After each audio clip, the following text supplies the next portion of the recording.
Hello, you wonderful people, and welcome to another episode of Crime Centric. This being a show where I talk about crime dramas that I watch. For today's episode, I'm going to talk about the series premiere of Lincoln Rhyme Hunt for the Bone Collector. A great series premiere, a really nice introduction to the series. Obviously, we immediately, because I'd seen a little bit of the promotional material, but I never really got to know who Lincoln was. And obviously, this episode gives obviously a big focus on who he is. Like, even finding out, like, oh, he's a very smart person. Like, the fact is, he went in there trying to go after the Bone Collector on his own, and he feels so smart because he's like, oh, I pieced all this together. But even when he thought he saved the day, it was all a trap. And it seemed like the Bone Collector on purpose did what he did to Lincoln, because there was a whole bunch of, like, underneath where they fell, the victim was dangling by something so he wouldn't fall all the way, but Lincoln was meant to fall and land on these bricks. I think because he kind of gloats to Lincoln, going like, oh yeah, the fact of the matter is, can you hear me? So it didn't seem like he wanted Lincoln to die. So I don't know what it was supposed to be like. It was supposed to hurt him enough to put him in the condition he's in later on, or was it simply like give him a slow death? I'm curious what it mainly was. It was probably more so about crippling him. I'll get to that soon enough. But two interesting things, just kind of outside of the show, but within the confines of the show. Obviously, Lincoln Rhyme being played by Russell Hornsby. Obviously, NBC wise, Hank on Grimm. I was like, but interestingly enough, the actor who plays the Bone Collector, I'm like, isn't that Mayakovsky from The Magicians? I think that's the same actor. Just no Russian accent. So I was like, oh, holy crap! No, you were going to be the Bone Collector. That's interesting. But now we see, like, 3 years later, like, he's been in, the condition that he's in. It was really interesting kind of learning as much about him as we have. Like, for example, like, he's going through so many nurses. Claire's, like, there were 6 nurses before he chose Claire. And I thought it was kind of interesting because for him, it's like she's healing from her own wounds. And it seems like the broken are very good at taking care of the broken, because they probably understand. They're probably going to be a little more patient because, like, they have their own issues that they're like, okay, like, you're going through something. So they recognize your pain because they go through maybe a similar pain. Like, they didn't get into Claire's issues, but maybe that's something we'll kind of deal with going forward. But I think that's such an interesting element to it, especially like understanding what role Amelia plays in this. Amelia being played by Ariel, I'll say Keeble. I've never heard her last name pronounced, but I'm going to say Keeble. Interestingly enough, in another NBC connection, obviously she played Olivia on Midnight Texas, which I'm super bummed that got canceled. I really like that show. But yeah, other than that, like, I know what's her character's name? Lexi from the Vampire Diaries. So yeah.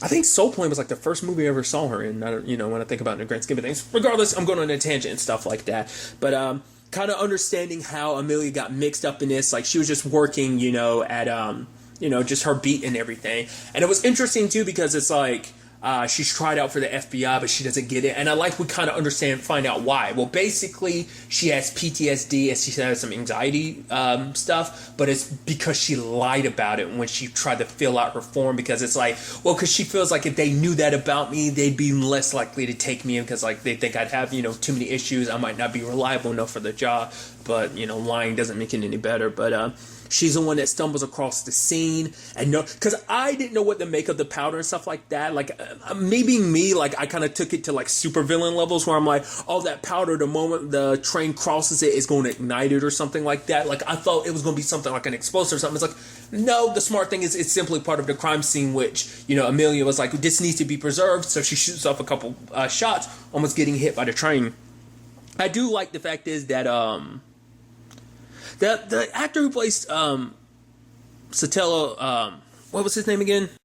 Soleto. I've seen him in so many different things. I don't think I've ever learned that actor's name, but I've seen him in stuff. But it's like, oh, you want to come and meet the great and famous Lincoln Rhyme? So that's interesting. Like, he has a reputation for, he's known all around, kind of, I guess, or, at least, in the city, of just kind of being this top notch, cop. Because especially because it definitely, because you see in the past, he kind of, like, has this, like, well, not even just in the past, but even now, he kind of has this like Sherlock Holmes type of thing going on. So I think that's kind of a neat, element, because the way his brain operates, the fact is that he can, because, I haven't watched a lot of Sherlock, but I do like that there are Sherlock elements to this, especially the way he constructs stuff, because like the way his brain works, the fact is he's picked up on so much knowledge that would, because that's actually the direct comparison that his character's kind of built off of, is he wanted to be like Sherlock, because Sherlock learned even the most minute details that, obviously that's something I'm more familiar with just because of Elementary, but like I said, I've watched a little bit of Sherlock, and the way he structures stuff when he's trying to piece stuff together in his mind, and how it's modeled, and how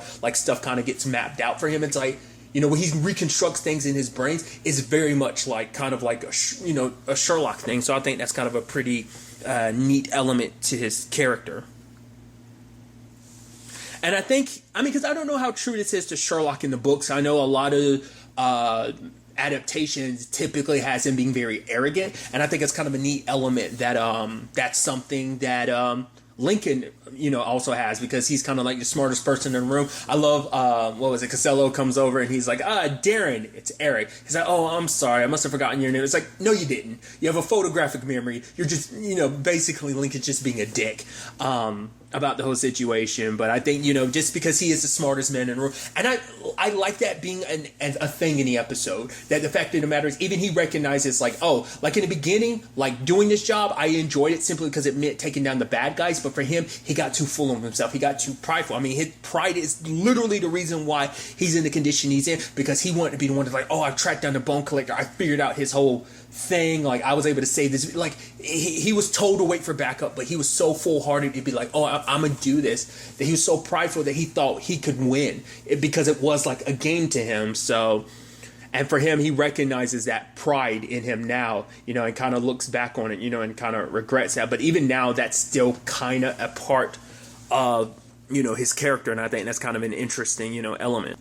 Because it seems like, typically it seems like that's how that situation works. Like, when you're smart, you can't help but have a little bit of pride, just because it's just, I guess, when you own that kind of borderline genius level, like, it is a bit of pride, because you start thinking you are better than everyone. Oh, I'm smarter than everyone. No one can beat me. Like, oh, even this tough challenge of the bone collector. Oh, I'll figure it out. I'll stop him, type of situation. Because the crazy thing is, and the bone collector, that's why I kind of think the bone collector did do it on purpose, to leave him in this condition, because he made sure to stay on the other side so that Lincoln couldn't turn to look at him. So he made sure that Lincoln never saw his face, only heard his voice. Now, that's interesting, but in the grand scheme of things, I guess you wouldn't think about in the long run. But, well, I'm skipping all around here, but now we know why the bone collector came after Lincoln. It's like, oh, it was personal. It's like, because like Lincoln came in, solved what the chief, well, she's a chief now, I'm not sure if she was necessarily the chief back then, but she had set up like, oh, like this scene and everything, and she wanted you to figure it out, but Lincoln figured it out. He's like, oh, and then the bone collector comes up and is like, oh man, what you did back there was crazy. He's like, yeah, see, it kind of dismissed him, and so that's what it seems like. Oh, he wanted to take Lincoln down, because maybe that wasn't all there was to it. Maybe he'd already been the bone collector, maybe he'd already done some stuff here and there, but maybe not that one, but maybe multiple interactions with Lincoln thinking himself better. Maybe the bone collector's kind of going through that his entire life, so he wanted to put Lincoln in his place. Granted, that whole thing was like 10 years earlier. The whole Lincoln ending up in the way condition he is in now didn't happen until 7 years later. So it's like, why that large gap in time? Like, I feel like you would have jumped on him immediately, but maybe that's what this whole long game was about. Like, oh, I can stay one step ahead. Like I said, it might not have just been that one incident. It might have been many incidents built up together that led to him being pissed off. But the reason why I say it's kind of interesting, because Lincoln was near him, but maybe that one interaction, maybe he's met so many people in his life and he never put it together, because obviously what he was going through at that time, he didn't process hearing the bone collector's voice and recognize it, like, oh, I recognize this dude's voice. To be fair, it could be that Lincoln's gotten even better over these 3 years mentally. It's kind of a very messed up thing to say, but maybe it's almost like a Daredevil thing of losing his ability to move. Like, all he has, he has his mind still. So maybe that's what he kind of pushes for and exercises the most. So maybe that now would be able to pick up on that, but him those years ago, especially being so prideful, but once again, just being under those circumstances, because it just happened. He's lived with this for 3 years now. I'm sure every day's still a constant reminder of the situation regardless, It's also interesting that Lincoln does seem like he has a team. He has Felix and Kate, who both kind of do different things. It seems like Felix kind of handles the more tech side of things, like surveillance and, gathering data on people, where it seems like Kate's the one that handles the more forensic evidence and stuff like that. Because I think she kind of complements Lincoln, because Lincoln kind of works on more, he's a very forensic dude in mind as well. But it seems like obviously there's some issues, because I wonder, did he work with them prior to everything 3 years ago, or had they been working together mainly these past 3 years? Because I thought it was kind of interesting, because she was like, basically they both laid down some ground rules. Because I even love Felix being like, I just want your respect. And he was almost, and I love Lincoln almost just shoots up with that, no, let's get to work, so but I'm curious about what their relationship is like, like I said, where that started. And maybe we'll get flashbacks to show like, oh, they've been working together for a long time, or like they've kind of been a team. Like I said, there's history there. We didn't really dive into this episode, so I'll be interested to really kind of dive in that going forward. But I'm kind of talking about everything else, but like obviously like the main plot of the episode. Once again, like the reason why Amelia got involved in this is because she recognized something that no one else was able to, because she thought it seemed important, so that's why she did what she did. And it's like, I'm not crazy. And I think now you can see why she took offense to that, just because of she's probably had people kind of call her that crazy, with her PTSD, and her anxiety, which she's not crazy, but maybe I think she takes a little offense to that terminology just because of her condition and everything. But I think for Lincoln, it's like, oh, being crazy it shouldn't be taken as a bad thing, because I think you probably legitimately call him crazy, especially like the way his mind works and everything. But him getting Amelia set up with that device and everything so that he can see and keep in contact with them. And I like that, they're in the park and everything, and he's like turning, he's like, I didn't tell you to do the whole, it's like, it's something that both of them are getting adjusted to. But luckily they were working together and, pinpointing where this would all lead, and they were able to find the woman Tasha. And obviously Tasha, in her condition, because, asking her like, oh, what did you know about the guy who took you? Do you remember this and that? But, and Lincoln being very short was kind of like, witnesses' testimony can't be account. Like, let's go look at a crime scene, some actual evidence. He was so short. He was so quick to kind of, because I think just because of the nature of who he is, obviously, and I think that's going to be the balance they end up creating in this show, is the fact is that Lincoln represents like, oh yeah, he's the smarts and everything, which don't discount Amelia. Like, the fact is she, can pick up on plenty of things really quickly. She has the eye, she has the those keen senses, but the fact of the matter is, I think she's going to represent that human part, whereas like, Lincoln's going to be very like short with most people. That's what was going to make their relationship work, is because she can, she's got thick skin, so she can tolerate his BS, so, but the fact of the matter is, she has a moment with Tasha, and I thought it was such a heartfelt moment.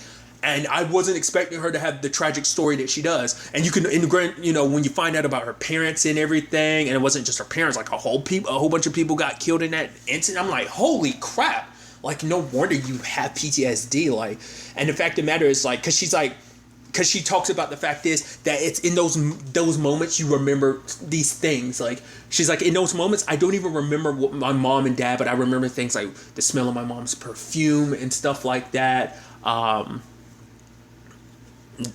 So it's like certain little things, and that it ended up letting Tasha remember like where she was taken and stuff like that. They look at the surveillance and everything, and obviously there was some evidence that's left behind, and they were able to kind of narrow it down, because he has like a condition that it's like, okay, so who's has a medical condition similar to this, who works, able to kind of know about, the camera systems and stuff like that. And they find a dude, but the fact is he was locked up at the time of what happened to Lincoln, so it couldn't have been him. He's a copycat, which I'm also interested, but like learning in the grand scheme of things, like how long the bone collector was active. Like, did, the bone collector wait a long time? Is that why it wasn't until like 7 years later that he kind of went after Lincoln? Maybe Lincoln kept getting in his way, and it's like, oh, you think you're so smart, you think you're so much. I'm curious, like, how long he was active, because because even Lincoln, because he's just, the bone collector is described as like the most dangerous serial killer in the past 2 decades in the confines of the story. So that's why I'm curious about that, But then you have the case taking a turn when it's like, yeah, we might be dealing with a a copycat, but he still needs to be stopped. But it turns out he took Amelia's sister Rachel, and now it turns into a race against the clock to pick up any clues to find out where she's being held. And Amelia couldn't even, even entering the crime scene was too much. She started having an anxiety attack, or even a panic attack. And Lincoln's like, I'm right here with you. The fact of the matter is, I know what you're going through. She's like, no, you don't. Like, all this is to you is a game. And he's like, yes, it is. Then let me be we even if this is a game, we can win this game. Just so. And obviously, the copycat putting himself in that position where he's holding up a gun because he knows that Amelia won't pull the trigger on him. Because I think, for one, his whole thing was probably trying to get the ultimate thing of like, oh, I've got your sister. You have two choices. Either you let me shoot you or you shoot me, because I'm never going to tell you what you want to know. So Costello ended up shooting him, but it's kind of like, yeah, because if he didn't, she would have been too scared to pull the trigger, so it was kind of a win-win for him. It's either you kill me, you never find out what your sister is, or I end up killing you. Because it turns out the bone collector obviously studied his victims too, so the copycat did, not just his victim, but the police investigating him. So that's what the copycat did as well. So, but now that kind of makes more sense, because it seems like the bone collector probably had a lot more access to Lincoln than maybe, any other cop in particular, or maybe he made it his personal vendetta. Once again, we'll kind of have to dive into that more. But luckily, Lincoln, working with Felix and Kate, was able to kind of piece together, they knew exactly where Rachel was. She was being held in a water tower, and luckily they were able to get to her in time. So, and you could see this relief on Lincoln's face and everything. And at that moment when he was like, I can understand what you're going through, and she's like, no, you can't. I'm like, why did he say that? Because he had told her that he had no family. All he has is Claire. But then later on, we get the reveal of oh no, that's actually a lie. The person he's playing video games with online is his son, and his wife is there too. It's so it's not. It's a thing of he sent them far away. Either it was before the whole bone collector thing, or probably after, in the sense that he was already hunting the bone collector when he did that, but it was probably more likely after the incident, because he probably felt I'm not in a position to protect you. And I guess after that, the bone collector went quiet the past 3 years, because it doesn't, so it makes you wonder why that. I guess it's I've taken out my greatest enemy, so it's kind of I don't need, it's kind of, I've won.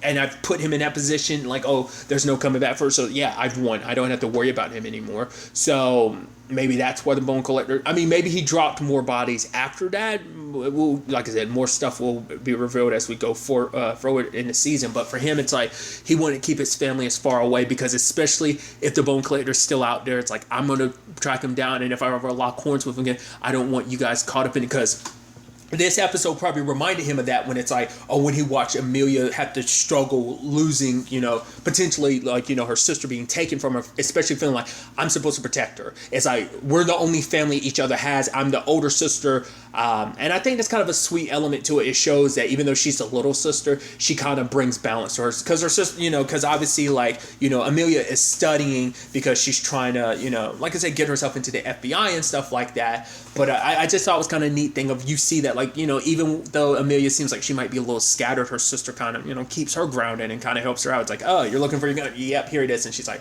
right, thanks. So it's kind of a sweet dynamic they have, because they have each other, and that's all they have. So, and I think Lincoln can understand. And I'm curious, there's probably very few people who know about that. Probably the only person that knows is, obviously would be Claire. And I guess the reason why, it's never come up in conversation with anyone else, so they're not willing to really bring it up. It's that's Lincoln's business. It's not our business to end up telling it. I did like that even at the end of it, though. You had as Costello was leaving, and he's like, yeah, good job, Eric. And it's hey, called him by his name. So it's oh, so that's cool. But we do see that Lincoln is being offered, he's taking up a job of okay, let's work some cases. But he wants, Amelia to kind of be his in-between, he's because she's the only one that can deal with him. And it's oh, she jumps at this opportunity. So, and it answers a question I was curious about, because I figured this is kind of be a mentalist thing, where it's Red John was an overarching story, but they do different cases. I figured that, but I was just curious. So it seems like we're definitely going to see that. But I didn't talk about it yet, but it's the interesting element about the Bone Collector having a wife and everything, which is like, well, it shouldn't be too surprised. When you watch enough crime dramas, it's like, yeah, sociopaths and psychopaths try to pretend to be human. Probably more so probably psychopaths, maybe sociopaths too. Like I said, I always never really understand like the differences between them. But the fact of the matter is they want to pretend to be normal. So for him to have a wife and everything, it's kind of crazy. On a side note, his wife is played by Claire Coffey, which NBC, not just NBC connection, but obviously Grimm connection, because obviously, like I said, Russell Hornsby was on that, but also Claire Coffey was as Adeline. I'm like, wow, that's so neat. That's got to be weird, like, being on the same show and everything. I mean, granted, they're not in the same scenes or anything. Maybe at some point they will be, but it's still got to be pretty dope. It's like, hey, just, I don't know, I get giddy about stuff like that, because it's like, also because, if you know me and Grimm, I love me some Adeline, just because her nick is like, I'm getting too damn giddy about it. Damn, I love Grimm. Man, I kind of feel like rewatching it. That's kind of been circling in my brain for a little while. Once again, I'm going on a big tangent, but yeah, it is interesting because it does seem like maybe he stopped. I don't know, because then he sees news about like, oh, the Bone Collector's back, and he's like, wait, there's someone out there pretending to be me. All right, so obviously he wants to send a message to Lincoln and be like, oh, I hope you haven't forgotten about me, because he probably got the news about like, oh, the copycat being taken down and everything. But it's like, oh yeah. That's interesting too, because like how he got his name because he had written in and signed it to Bone Collector, but at one point he actually sent Lincoln an actual bone.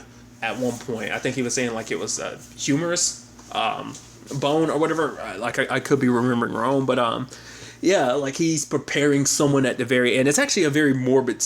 Granted, we're dealing with serial killers, so of course morbid's gonna be a thing, but just like someone hanging on, like the first victim in the episode was like hanging on so much that it's kind of like the whole point is like there's a noose on, like they're being choked and they have to hold themselves up to prevent themselves from choking, but eventually they'll run out of strength and end up letting go, and that's how they'll end up strangling themselves. So it's like it's messed up, but obviously it's even more messed up because in this particular case, the guy, the person the Bone Collector's holding at the end, it's like he's also draining them of blood too, so it's like it's messed up, and obviously has plans to send him Lincoln's way. So I actually just thought about that too. This is the third time he's ever, at least that I'm aware of, he's played a cop, Russell Hornsby. Well, because he played one, he's playing one now. He played one in what's that? Grimm as Hank. But also, there was a show, I never watched it, but I always saw commercials for it, was Lincoln Heights. Which obviously Lincoln and Lincoln, I don't know if that was on purpose or not. I think that's just kind of maybe we can nod, me just overanalyzing it, but I just thought that was kind of interesting. So, but yeah. Like I said, a great introduction to this show. If you are curious, I've never read the novel that this is based on. I know it's actually based on a series of novels. Like the book is just called The Bone Collector, but it's from a series of Lincoln Rhyme novels. I've never read any of the novels. Obviously, I'm not a big book person, so this is my first iteration to this, my introduction to this story. So I'm very interested, to kind of dive into this. Like I said, see what kind of cases, Amelia and Lincoln end up, solving along the way, and figuring out this whole Bone Collector situation, getting a full scope of why he does what he does and understanding him, from a profiler standpoint or something like that, so, and also like, well, like it's, we'll get to it all when everything kind of gets unveiled over the course of the season, so. But really, that's all I want to talk about. So the next time we meet, be happy, be safe, live life to the fullest, and enjoy it. Good day and goodbye.